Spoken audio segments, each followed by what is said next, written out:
Oh, thank you, David. It's just wonderful to be here. I want to bring sort of formal greetings to Hamilton, to your president, to your boards of trustees, to the extraordinary faculty and staff.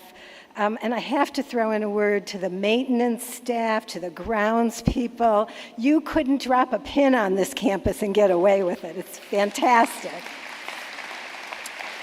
But most of all, I want to congratulate the Hamilton class of 2022, these extraordinary graduates who did not let something as small as a pesky global pandemic stand in the way of your graduation. You are a tough and persistent group, and I salute you.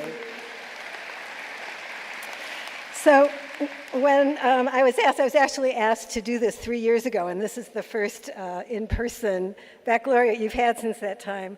I thought, oh my goodness, what advice could I possibly give in the 20 minutes that I have to talk to this group of students who've had some of the best professors and staff in the country? What could I tell you about life that you haven't already endlessly discussed in late night chat sessions with your friends and been pushed by your faculty to think and read differently? And I decided the answer is nothing. There's really nothing I can give you that are words of wisdom about how to live your life a better way. You've just done 4 years of that. So I'm going to take my 20 minutes to really throw a spotlight on a part of the world you might not know well. As President Whitman has said, I've been a student and a practitioner and a scholar of the American higher education system for my entire career. And today I think that we're at a crossroads of higher education. It's facing this crossroads as technology, information, education, they're changing so rapidly. And I wanted to situate Hamilton College and its privileged position within all of American higher education that educates about 16.6 million students a year. So you've just completed this increasingly rarefied privilege of attending one of the country's best liberal arts colleges. And I'm sure that all of the hard work that you have done really attests to the rightness of that investment. And my remarks today are going to focus on the ways in which privilege and deprivation are at war with each other in a system based on historical and current policies that do not lead to equal educational opportunities for too many Americans. COVID, as students, you were our guinea pigs, has accelerated the changes in higher education. It's brought in new forms of technology, new educational providers, new kinds of credentials, and sadly, many faculty are also saying right now, new forms of disengagement on the part of students. It has been a rough 3 years.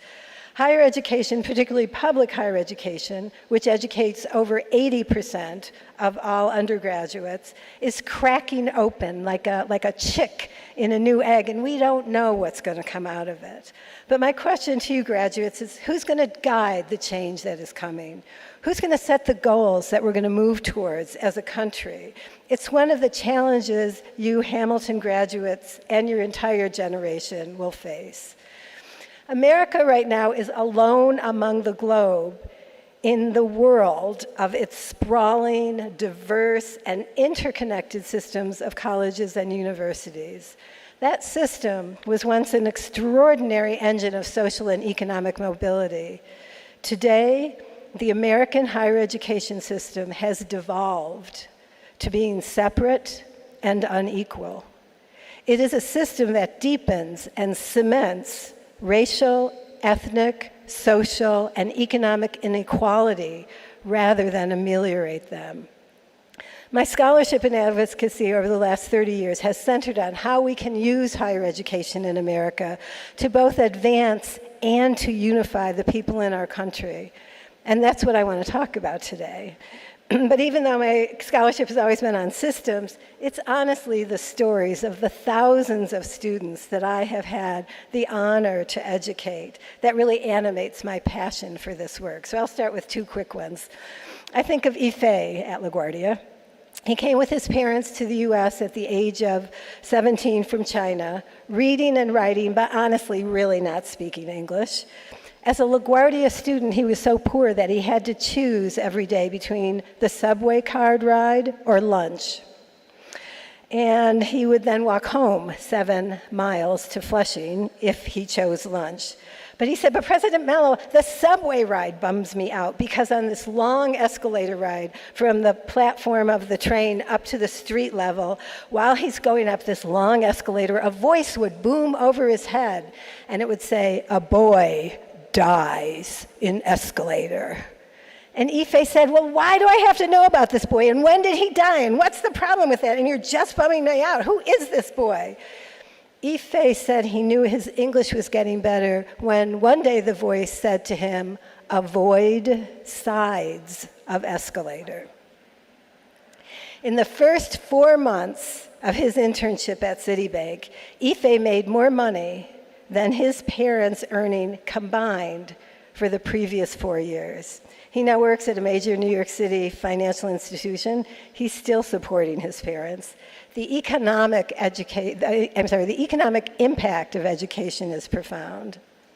And I think of Jesus, who grew up very poor in a Spanish-speaking neighborhood in the Bronx. He fathered a child at 17, not a great idea. He dropped out of high school to be the primary parent, and he came to enroll in LaGuardia's Fatherhood Academy, a program for young fathers between the ages of 17 and 24, actually funded by Mike Bloomberg, who was the mayor of New York at that time. It taught parenting skills, helped students get a high school equivalency diploma, and hopefully bridge them into college.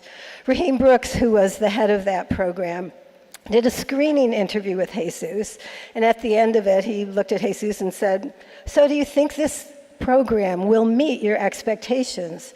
And Jesus said, it has already exceeded my expectations. And Raheem said, wait a minute, come on, Jesus, we just talked. And Jesus replied, that was the longest conversation I have ever had with an adult male. So the social transformation of education can be profound. One of my friends and colleagues, Andy Delbanco, is the Alexander Hamilton Professor of American Studies at Columbia. He's also president of the Teagle Foundation. He has his own sort of tongue-in-cheek list of what he considers the 3 great American contributions to the world. One is jazz, the second is baseball, and the third is a small American liberal arts college. Hamilton stands among the leaders among the small liberal arts colleges, but there are other small liberal arts colleges in the United States that are really in danger. They might be near extinction. They've been battered by the winds of change, both financially, but also, and perhaps as importantly, in the values our country seems to hold dear. So I'm going to spend a couple of minutes just comparing your experiences at Hamilton with the experiences of the majority of American college students.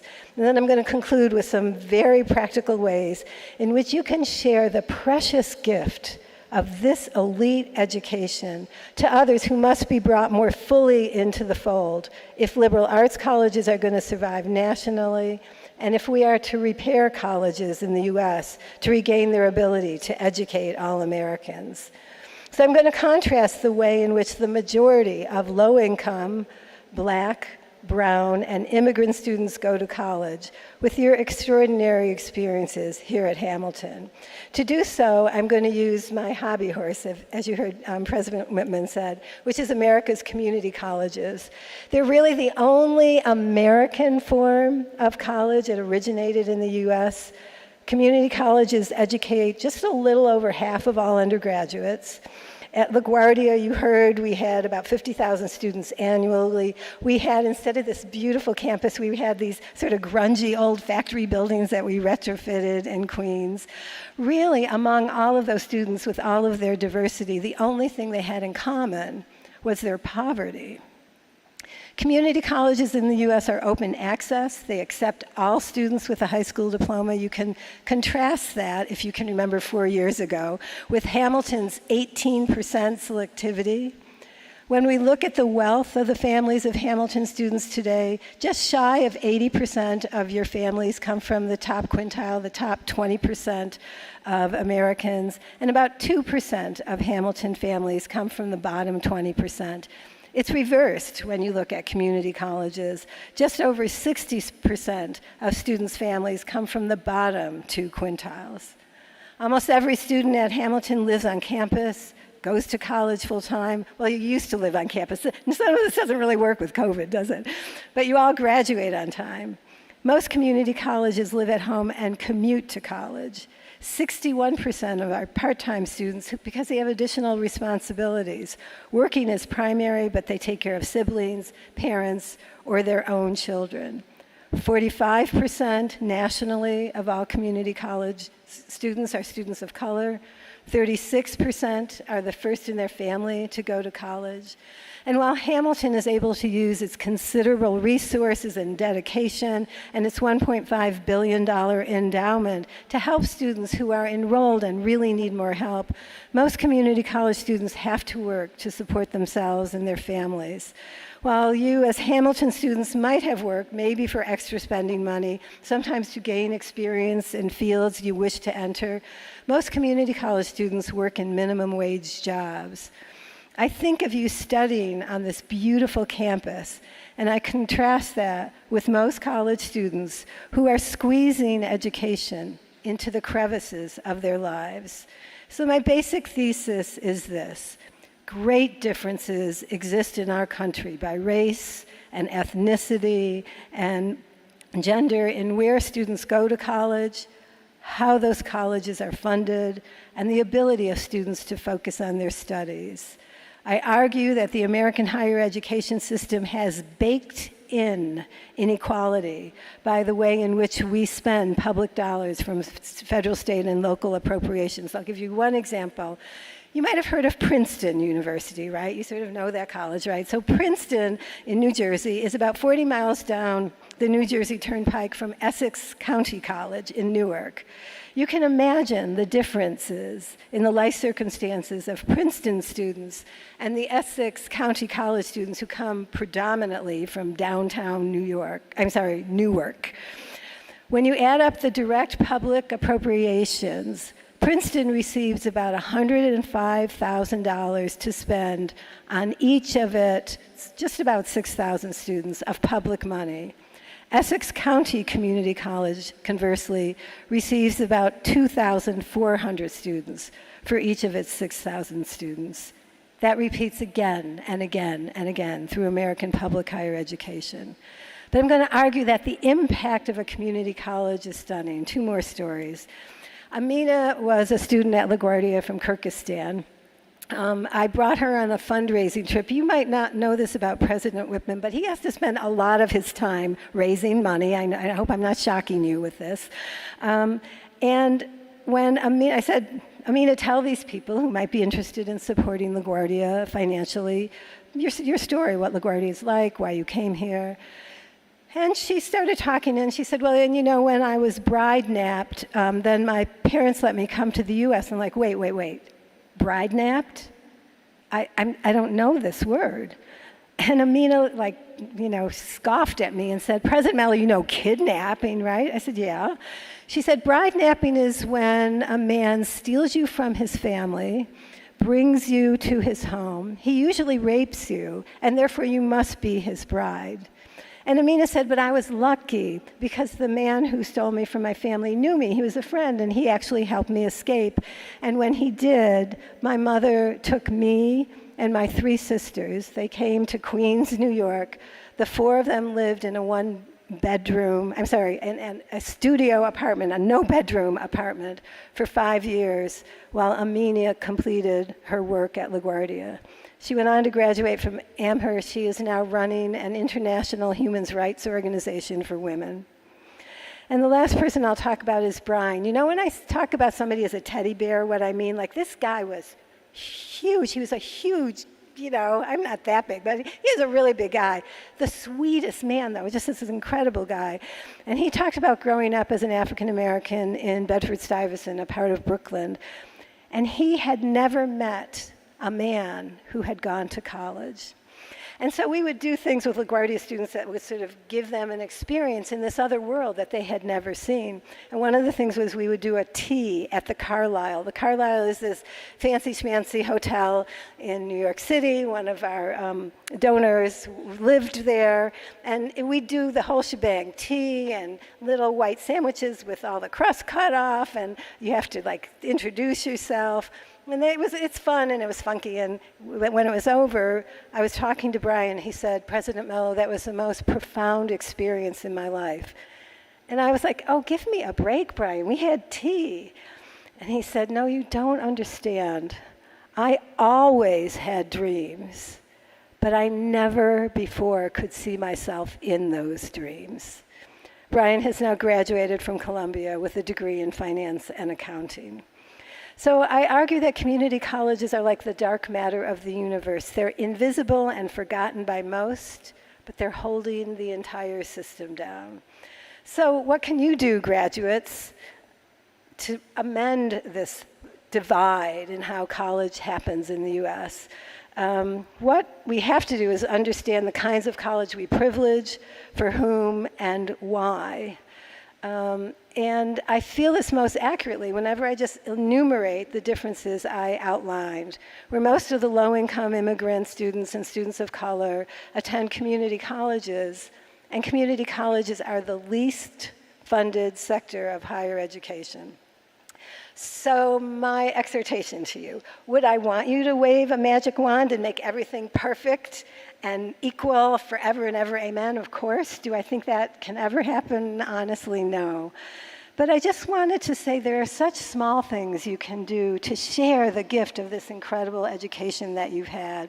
David Solomon, who is the chair of your board of trustees and also the CEO of Goldman Sachs, came to LaGuardia several times and gave a guest lecture, and he was kind enough to let me go and visit him at this amazing, beautiful building at 200 West Street. And I said, David, what can I do better as a college president? What are these students like? He said, well, they've got grit and they're smart. He said, but man, they do not communicate well. He said, at Hamilton, we had to learn to do public speaking. And so we started, with David's help, public speaking at LaGuardia. It's now why we have so many more students at Georgetown and Brown and Stanford. You can ask your future companies as you go and become employed there to save one of the internships, just one, for community college students. Accenture and EY and McKinsey and JP Morgan Chase are doing that now as a part of the New York Jobs CEO Council. And finally, I'm going to say, give of yourselves, graduates. Just meet some of these students, that's all. Yes, when you give money to LaGuardia, when you give money give it to Hamilton, just give 1% or even less. Give 0.01% of the check that you're going to write and give it to your local community college. There's going to be one in every district in the country.